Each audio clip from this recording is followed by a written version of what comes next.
আপনি যদি 2026 সালে ইউরোপ ভ্রমণের পরিকল্পনা করে থাকেন তবে আজকের এই প্রতিবেদনটি আপনার জন্য অত্যন্ত গুরুত্বপূর্ণ। ইউরোপীয় ইউনিয়ন নিশ্চিত করেছে যে 2026 সালের শেষ নাগাদ কার্যকর হতে যাচ্ছে ইউরোপীয় travel information and authorisation system বা ETIAS।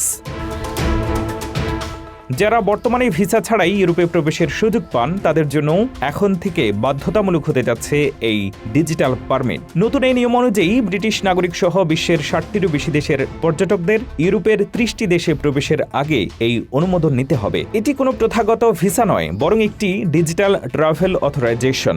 আবেদন করার জন্য জনপ্রতি খরচ হবে 20 ইউরো। তবে 18 বছরের কম এবং 70 বছরের বেশি বয়সীদের জন্য এই ফি লাগবে না।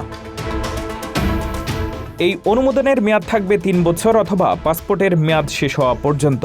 একবার এই অনুমোদন পেলে 180 দিনের মধ্যে সর্বোচ্চ 90 দিন পর্যন্ত ইউরোপে অবস্থান করা যাবে। আবেদন প্রক্রিয়াটি হবে সম্পূর্ণ অনলাইন ভিত্তিক এবং কয়েক মিনিটের মধ্যেই এর ফলাফল পাওয়া যাবে। তবে মনে রাখবেন, এই পারমিট আপনার পাসপোর্টের সাথে ডিজিটালভাবে যুক্ত থাকবে, তাই আবেদনের সময় ভুল তথ্য দিলে বা অন্য পাসপোর্ট ব্যবহার করলে সীমান্তে প্রবেশের অনুমতি মিলবে না।